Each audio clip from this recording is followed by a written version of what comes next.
Hi there and welcome back to my channel. My name is Vero and today we are setting up my very first ever reading journal. I only got into reading during COVID and since then have been using Goodreads religiously. If you are curious about what I read, definitely give me a follow on Goodreads, by the way. But I've been seeing so many people creating reading journals, and as a statistics girly myself, I was really curious to give it a go. I'm no English major. I'm not particularly adept at articulating my thoughts on books. I don't always go much into depth when reviewing books, but I am very interested in the smaller statistics, such as how many books I read were written by women of colour, or how much diversity in genres do I read, etc. And while I could go back and do this from the beginning by looking at my Goodreads, I've decided to try and track it manually in this new journal. And also, if you look at this journal, doesn't it just scream reading journal? This journal is from Archer & Olive from the Fall 2023 collection. It has a beautiful gold foiling on the front of a stack of books, glasses, and a steaming cup of tea. And excuse me if that is not an exact representation of my bookish personality. It also has a really beautiful gold foiling on the inside. This is a square journal and the book, it has a fabric-y texture on the outside.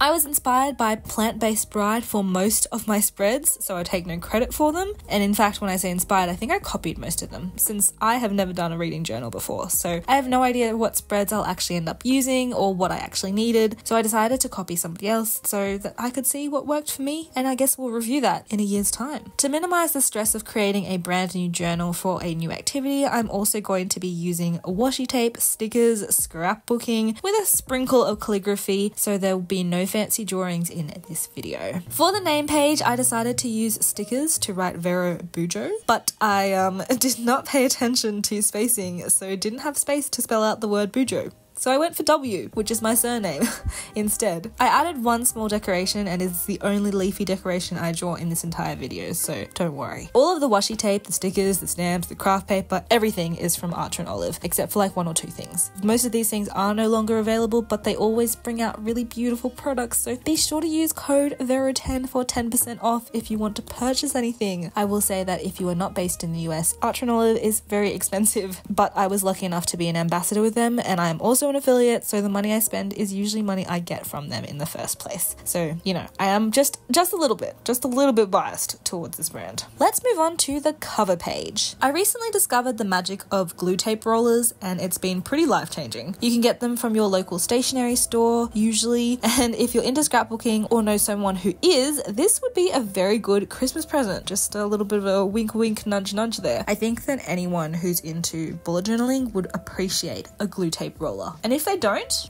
well, something is very wrong with them. I'm kidding. I don't know why they wouldn't be interested in that. Anyway, I glued down 2 sheets of paper. The first sheet is from Notebook Therapy from their Hinoki collection, I think. It's cute and I haven't been using their scrapbooking things from that collection very recently, so I thought that this was the right occasion. Then I got a calligraph and wrote out a reading journal with excessive amounts of flourishes. And I think you can even see like how many times I attempted to create the flourishes because I just got frustrated that they weren't looking very good. So definitely don't do that. I think if I could do it again, I would either choose a calligraph, which is the pen I used, or the flourishes. I don't think I'd combine both of them next time because it is a little bit much on the eyes. I added some cute washi tape and used the typewriter font stickers to spell 2024. Now, I was really hesitant about making a reading journal because I do not read hundreds of books a year, so it is kind of interesting to see how this book will go. But I did originally contemplate making a reading journal based on the number of books rather than the months. So for example, you could track up to 100 books and then you'd have book brackets based on 100 books instead of based on the months of the year. But I'm going to try doing it as a calendar year because maybe it will motivate me to read more, and I'm thinking that if I don't fill up this journal, I can continue it for 2025. I can't believe I'm even saying 2025. Like how are we already thinking about this? It's crazy.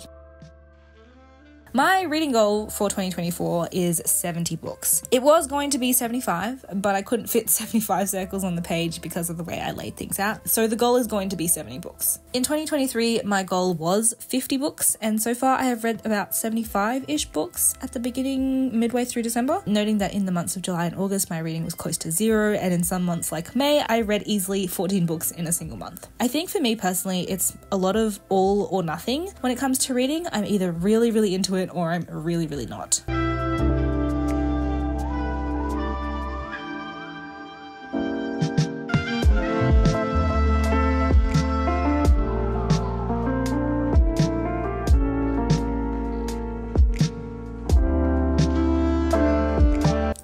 saw others do though were the 24 books in 2024, which is a fun play on a bucket list that I have in my bullet journal, but like reading only. This was a bit challenging because I don't think I could even list 24 books that I want to read. I don't know how I usually choose the books that I want to read. They just kind of fall into my lap. Like I'll hear someone say something about a book and I'll be like, oh, okay, I'll read that next because I'm not reading anything. But I did try and figure it out, and with the help of Goodreads, I've come up with a list of diverse authors, topics, and genres. One book that I did know was going to be on there is the third book in the, I want to say, Crescent City series from S.J. Maas. Yes, I am obsessed with that series. Yes, I have thoughts about that series. Yes, I do hate the word mate with a passion, but I will still read the next book. By the way, if you have any recommendations that might fit in with any of the books that you see on this list, please let me know, because I'm always interested in adding to my TBR, which I think means to be read list. Correct me if I'm wrong. By the way, are any of these books on your to be read list for 2024? Or tell me what's on your list for 2024. You'll see I left a space for the 24th book, and it's just because my printer failed on me and I did not print the cover of that book. So I'll come back to that later.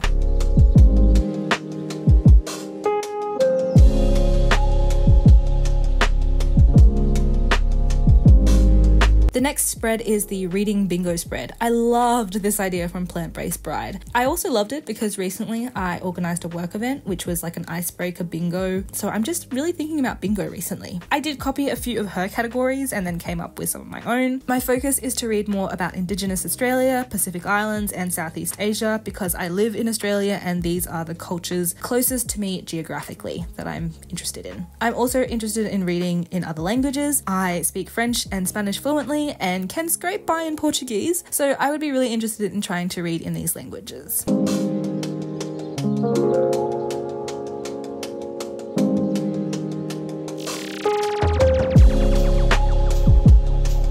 For an exact breakdown of all of the books on my reading bingo, I have a book in French, a book in Spanish, one in Portuguese, a book by a female author, which is actually not that hard, a book by a trans author, translated work, a poetry collection, a book by a queer author, a book from an author that I've never read from before, a debut novel, a book by a disabled author, a biography, a non-fiction, a book by an Indigenous author, by a Middle Eastern author, by an Australian author, by a Pacific Islander author, by an East Asian author, by an African author, by a New Zealander author, by a Canberran author, because I'm from Canberra, by a Chinese Australian author, a historical fiction, a book talk suggestion, and I've left myself a little bonus just because I couldn't think of anything else.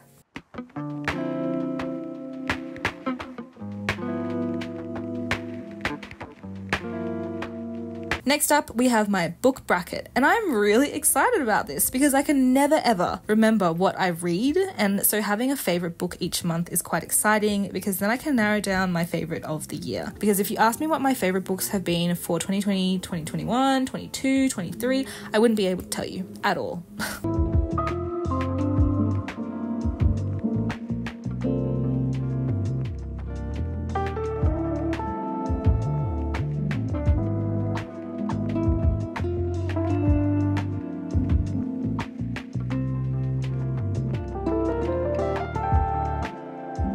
I'm also pretty happy with the way that I've laid out this book bracket because I think it looks pretty consistent and pretty even, which not all book brackets for a yearly book bracket would look too good because of the way that the year is laid out with 12. So at the end you have to pick between 3 books instead of 2 books, so that's not exactly a bracket. Anyway, I'm kind of sidetracking, but I think it looks really good, and I've left space on the right side that will fit the size of a book for my favourite book of the year. So I guess you'll see that in a year's time.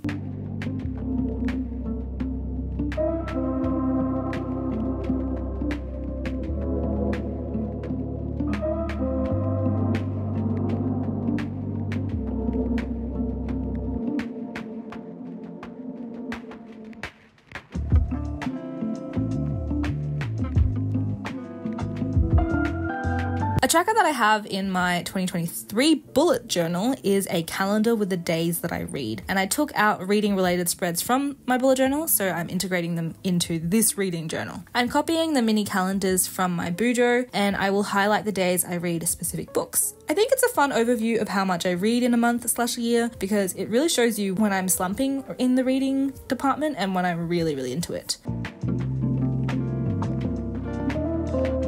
Another question to ask myself is, now that I've got this kind of calendar for a whole year, do I do monthly calendars for reading, or is that just a bit redundant? I think it's a bit redundant, so I probably won't do it. For the calendars, I also have 2 pages worth of calendars. I'm not just going to put everything on a single open spread page because I want to be able to write the titles of the books down as well.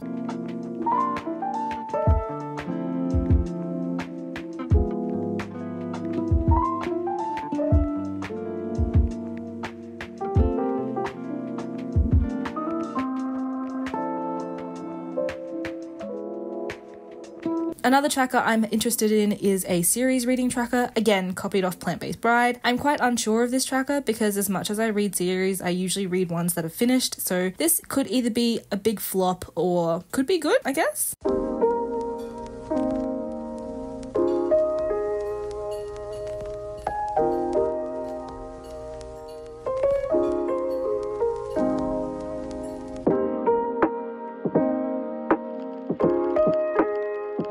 On the right page, I was unsure of what to put in since it was supposed to be my last yearly spread for the reading journal, so I threw in a quote page and it says, "A library is a hospital for the mind," which sounded nice to me. But after doing that, I decided to add another yearly spread, which I'll come back to later because we will flip back a few pages first to my Authors Around the World tracker. Again, a spread from Plant-Based Bride.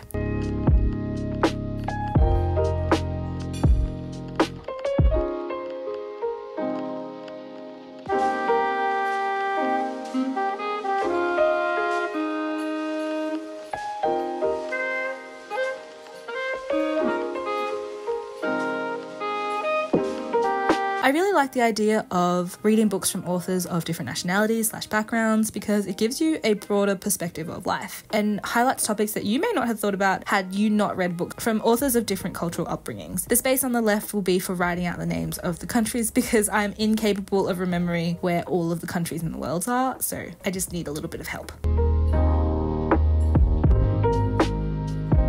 Let's go to my last yearly spread, which is my reading statistics, which I cannot believe I forgot about since the whole reason for me doing this journal was to track statistics. It'll be blank until I finish the year for obvious reasons, and I'm very excited to see how this goes, but obviously I have to leave a lot of space for it. I'm curious, do you think I should do monthly reading stats on top of the yearly ones or just do yearly stats? I think it could be interesting to do monthly ones, but I don't know if I'll be wasting my time. If you have reading stats, what do you usually include? This is all really new to me, so I might be doing things that are like completely weird. Definitely let me know, but I'm super interested in it.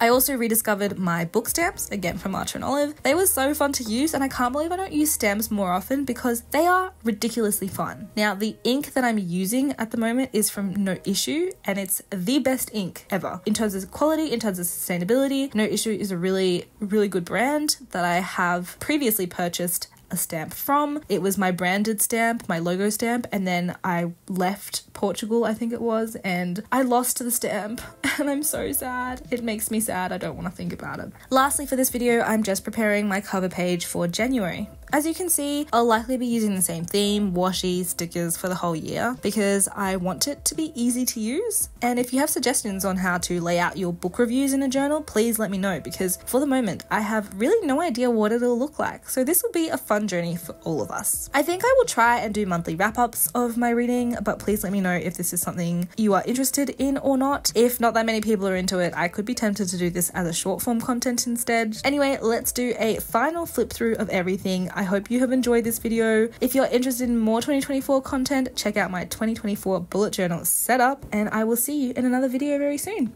Bye!